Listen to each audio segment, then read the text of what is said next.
नमस्कार दोस्तों, आज हम C2C एडवांस सिस्टम्स लिमिटेड का फंडामेंटल एनालिसिस करेंगे। तो मैंने C2C एडवांस सिस्टम्स लिमिटेड चार मेजर कारणों की वजह से शॉर्टलिस्ट किया। एक तो सबसे पहले इसका जो कंपाउंडेड प्रॉफिट ग्रोथ या कंपाउंडेड सेल्स ग्रोथ पिछले 3 साल का है 236%, राइट, जो कि एक काफ़ी ज़बरदस्त सेल्स ग्रोथ है। पिछले 4 क्वार्टर्स का 410% है, which I think is great again. पिछले 3 साल का अर्निंग्स ग्रोथ 372% है, पिछले 4 क्वार्टर्स का अर्निंग्स ग्रोथ 331% है। तो जो हमारा सेल्स ग्रोथ और अर्निंग्स ग्रोथ का 25% का फिल्टर होता है, तो वो 25% तो इस कंपनी के जो भी सेल्स ग्रोथ और अर्निंग्स ग्रोथ है उसके सामने काफ़ी इनसिग्निफिकेंट दिख रहा है, राइट। दूसरा, इस कंपनी का स्टॉक प्राइस आईपीओ काफ़ी रिसेंटली लिस्ट हुआ, 2 हफ्ते पहले लिस्ट हुआ, और लिस्ट होते ही पिछले 2 हफ्तों में स्टॉक प्राइस ऑलमोस्ट डबल जा चुका है, राइट। तीसरा इंपॉर्टेंट रीज़न है कि इस कंपनी में काफ़ी स्ट्रॉन्ग रिटेल इन्वेस्टर्स जो है मुकुल अग्रवाल, आशीष कचोलिया, जिन्होंने प्रिडोमिनेटली अपना जो भी नेटवर्थ है माइक्रो कैप और स्मॉल कैप्स में इन्वेस्ट करके बनाया है, वो मुझे इन्वेस्टर्स दिखे। कुछ FIIs DIIs दिखे, बट वो इतने नोटिसेबल नहीं थे, इतने रिनाउंड नहीं थे, तो मैं उनका नाम नहीं लूँगा। बट ऑब्वियसली मुझे ये रिटेल इन्वेस्टर्स, जो टॉप रिटेल इन्वेस्टर्स है, वो दिखे, राइट।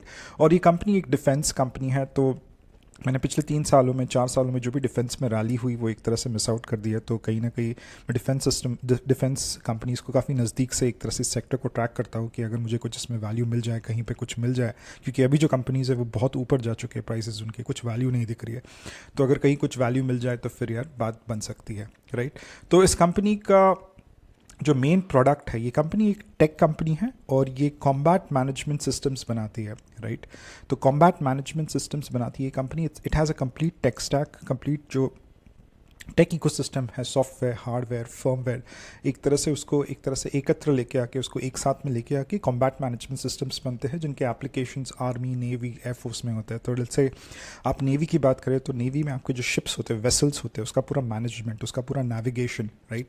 आप अगर ड्रोन्स पे किसी को अटैक करना चाहते हो या फिर अटैक एक तरह से अवर्ट करना चाहते हो, तो माइक्रो सेकेंड्स में जो डिसीजन मेकिंग होती है वो एक बैक एंड सॉफ्टवेयर जो है, एक बैक एंड सिस्टम, एक इंटीग्रेटेड सिस्टम पूरा मैनेज करता है। उस सिस्टम को सेंसर्स के साथ बात करना पड़ता है, इलेक्ट्रॉनिक्स के साथ बात करना पड़ता है, IoTs के साथ बात करना। तो एक इंटीग्रेटेड प्लेटफॉर्म ये लोग बना चुके हैं। And the moat of this company is actually the people who are working over here, जिनको डिफेंस की बहुत अच्छी समझ है और ऑब्वियसली टेक की तो बहुत अच्छी समझ है, क्योंकि ये टेक्नोलॉजी कंपनी है, राइट। तो इतना आसान नहीं होगा किसी IT company, it's not an IT company first of all, आसान नहीं होगा किसी IT कंपनी को इसको रेप्लिकेट करने के लिए, एक TCS को, इन्फोसिस को, या किसी और IT company, international IT company को भी रेप्लिकेट करने के लिए बहुत मुश्किल हो जाएगा। So the barriers to entry is actually the kind of people who are working over here and the advances that they have done in this technology. So it's an IP driven kind of a technology, proprietary tech है, इतना आसान से रेप्लिकल नहीं हो सकता है। Defence and security में इनके मेजर यूज़र एप्लीकेशंस है, बट इंडस्ट्रियल्स जैसे ऑयल एंड रिफाइनरीज में भी एक तरह से एप्लीकेशंस है ये लोग जो बना रहे हैं उसके, राइट। तो this company has been a beneficiary of the defence exports that India has seen in the last 3 to 4 years। तो पिछले 3 सालों में इंडिया के जो डिफेंस एक्सपोर्ट्स है वो करीबन 300% से एक तरह से इंक्रीज़ हुए। सो इस कंपनी के भी जो 90% जो रेवेन्यूज़ आते हैं, टॉप लाइन को एट्रीब्यूट जो करते हैं, वो एक्सपोर्ट्स होते हैं। तो middle east, south east Asia, African countries को ये कंपनी काइंड ऑफ एक्सपोर्ट करती है अपने सॉफ्टवेयर्स, अपने इंटीग्रेटेड प्लेटफॉर्म, राइट। डोमेस्टिकली भी अगर देखो तो दिस कंपनी सीज की करीबन 20,000 करोड़ का टोटल एड्रेसेबल मार्केट है डोमेस्टिक, राइट। जो प्रिडोमिनेंट ऑर्डर्स गवर्नमेंट दे रहा है वो BEL को दे रहा है, भारत इलेक्ट्रॉनिक लिमिटेड को दे रहा है, क्योंकि कुछ अंदर पॉलिसी का कुछ है कि गवर्नमेंट कंपनीज को ही ऑर्डर देने होते हैं, उसमें चेंजेस ये कंपनी एक्सपेक्ट कर रही है। बट एक मेजर चेंज जो आ चुका है, it is with regards to the fact that this company can export to NATO countries now, right. US, Europe जैसे कंट्रीज़ को एक तरह से एक्सपोर्ट कर सकती है। पहले क्या होता था, इंडिया सिर्फ इम्पोर्ट ही करता था इन कंट्रीज से, because again there was some policy where there was a clause that these countries और India companies, private companies from India के not export to these countries. तो वो एक तरह से चेंज हुआ है और उसके बारे में कंपनी काफ़ी खुश दिख रही है, इसका मैनेजमेंट इस बारे में, राइट। तो इस कंपनी का नेट प्रॉफिटेबिलिटी मार्जिन 30% है। So it's a tech company, तो टेक कंपनीज के operating profit margin, net profitability काफ़ी सही होता है, तो इसका भी अराउंड 29% है। मैनेजमेंट ने गाइडेंस दी है कि 28 to 30% is something which they are going to maintain in the next couple of years. इनका रेवेन्यू गाइडेंस 200 करोड़ कैगर का है, जो कि ज़बरदस्त है, राइट। तो मैनेजमेंट ने कहा कि 200 करोड़ का एक तरह रेवेन्यू ग्रोथ आएगा अगले 1 साल से 2 साल तक। इसका रिटर्न ऑन इक्विटी भी अगर आप देखो तो काफ़ी डिसेंट है, 31% है। अगर किसी इन्वेस्टर ने 100 रुपीज़ इस कंपनी में लगाया तो 31% का उसको प्रॉफिट मिला है। अगर मैनेजमेंट ₹39 या ₹100 अपने बिजनेस में लगाता है तो उसको 39% का प्रॉफिट होता है, तो return on capital employed is 39%। तो इस कंपनी में सब कुछ ठीक ही लग रहा है, बट एक चीज़ है जो थोड़ी इनकन्वीनियंट है, जो हम डिस्कस करेंगे। वो एक है कि इस कंपनी ने जो फंड रेज किया है 99 करोड़ का फंड रेज किया है, जिसमें प्रमोटर्स ने करीबन अपना 26% जो स्टेक्स है वो कम किया है, उसके लिए डाइल्यूट किया है। और ये जो फंड रेज हुआ है वो इनके वर्किंग कैपिटल लोन्स या फिर वर्किंग कैपिटल साइकिल को मेंटेन करने के लिए हुआ है, राइट।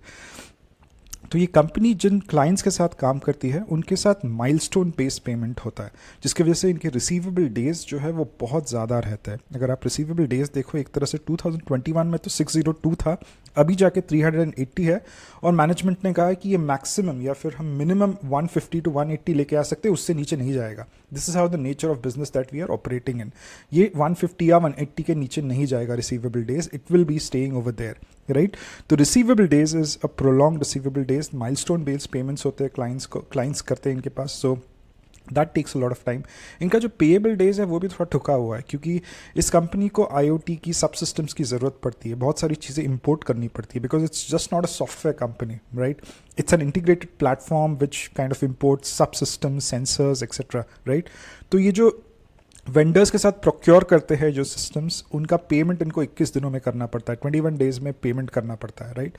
तो उस पर कुछ नॉन नेगोश, एक तरह से उस पर the companies from which they are importing वो काफ़ी नॉन नेगोशिएबल है कि वो 20 का 40, 40 का 60 नहीं हो सकता। तो bargaining power with the vendors is very weak, and bargaining power with the customers also is not that great, right. तो ये बिजनेस मॉडल में एक मुझे फ्लॉ दिखा, राइट। अगर आप इसका प्रॉफिटेबिलिटी टू कैश कन्वर्जन भी देखोगे, इट्स नॉट ग्रेट। तो अगर प्रॉफिट कंपनी ने कितना कमाया है, 13 करोड़ का प्रॉफिट कमाया है, but converting to cash flows is a big deal, -42 का कैश फ्लो इन ऑपरेशंस दिख रहा है। So CFO to PAT ratio is -3.2। So company is not successfully able to convert profits into cash flows, collection नहीं कर पा रही है। तो मैनेजमेंट ने अपने IPO कॉल में मल्टीपल बार यही कहा कि अगले 3 महीने में, 6 महीने में हम कलेक्शन लेके आएंगे, सब ठीक हो जाएगा, राइट। तो इस कंपनी का जो PE भी है 110 है, which I think is not a problem. 220% का सेल्स ग्रोथ दे रही है, तो PE तो 110 होना ही चाहिए, ऐसे क्यों नहीं, इसमें कोई दिक्कत नहीं हो सकती। तो if I have to give a brief about this company, longevity of sales growth is very strong, 200% CAGR, the management itself has given the guidance. Sectoral tailwinds, आपका डिफेंस जो है, इट्स अ डिकेडल थीम, ये कुछ 3-4 सालों में ख़त्म नहीं होने वाला। इंडिया अब एक्सपोर्ट करेगा, डिफेंस पहले इंपोर्ट करता था, अब बना के एक्सपोर्ट करेगा, राइट। प्रिडिक्टेबिलिटी ऑफ अर्निंग्स काफ़ी स्ट्रॉन्ग है, 30% नेट प्रॉफिटेबिलिटी का है। टेक कंपनी है, 30% प्रॉफिटेबिलिटी दे सकती है, केपेक्स हैवी कंपनी नहीं है, प्लांट, मैन्युफैक्चरिंग प्लांट ये सब डालने की ज़रूरत नहीं है। तो ROC अच्छा होगा इस कंपनी का, right. Predictable in cash flows is week, जो मैंने बात की वर्किंग कैपिटल साइकिल की, जिसके लिए एक तरह से इन्होंने IPO लिया, और कंपनी को पूछा गया कि ये वर्किंग कैपिटल साइकिल का प्रॉब्लम आप सॉल्व कैसे करोगे, तो एक तरह से उन्होंने बहुत दबे शब्दों में ये कह दिया कि हम सॉल्व नहीं कर सकते, हमको फिर से डेट और इक्विटी की ज़रूरत पड़ने वाली है, right. That's why the self sustainability of the balance sheet is in question. तो क्या होता है कि अगर आप यहाँ पे देखो, if you look at the numbers over here, जो लेट्स से सेल्स ग्रोथ 200 का पकड़ के चलते हैं हम लोग, सेल्स ग्रोथ 200 का है और रिटर्न कैपिटल एम्प्लॉयड 40% का है। तो एक तरह से 40% से पैसा कंपनी में आ रहा है, बट जो लागत है वो करीबन 200% की, 200% की। तो ये डेल्टा जो 150% का है वो कहाँ से आएगा, वो डेट से आता है, वो इक्विटी रेस से आता है। तो एक तरह से कंपनी का जो बिजनेस मॉडल है वो सेल्फ सस्टेनेबल नहीं है। It is not able to, the balance sheet is not strong enough to power its growth, right. Balance sheet में उतनी कुवत नहीं है, उतना दम नहीं है कि अपने ग्रोथ को मैनेज कर सके, उसको हर वक्त एक्सटर्नल सोर्सेस ऑफ कैपिटल की जरूरत पड़ती है। तो इसलिए बैंक्स के पास जाना पड़ता है, इक्विटी डाइल्यूट करनी पड़ती है, राइट। बैंक्स भी 100 क्वेश्चंस पूछते हैं, अगर बैंक्स ने ना कह दिया तो फिर equity kind of stock markets में इक्विटी डाइल्यूट करते हैं कंपनीज, राइट।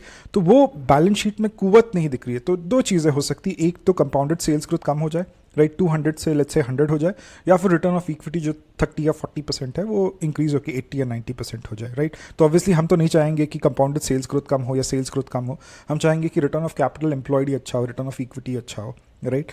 तो बैलेंस शीट में वो शॉर्ट टर्म की तो बात नहीं है, बट लॉन्ग टर्म लेवल पे बैलेंस शीट में दम नहीं दिखा है, राइट। शॉर्ट टर्म में तो ठीक है, चल जाता है, that's not a problem, right. Self sustainability of the balance sheet is a question mark. Short term में चल जाता है क्योंकि you are in a bull market, bear market होती तो मार्केट इसको पनिश कर देता था, राइट। तो valuations are moderate as well, right. तो ऐसे कंपनीज़ को पैसा बनता है ऐसे कंपनीज़ में, सही एंट्री अगर हो, सही वक्त पे एग्जिट कर लिया, जब तक ग्रोथ आता है तब तक पैसा बनता है, जब ग्रोथ आना बंद हो जाता है तब मार्केट फिर हज़ार चीज़ें देखता है, कंपनी की बैलेंस शीट देखता है, रिसीवेबल्स देखता है, 100 क्वेश्चंस करता है मैनेजमेंट को, right? So this was a brief about C2C advanced systems. I hope you liked the analysis. If you have, please like and share this, and follow this channel for more such videos. And this is not a stock recommendation. Please do your own research before you invest in the stock market. Thank you very much for your time. Please do take care. Bye bye.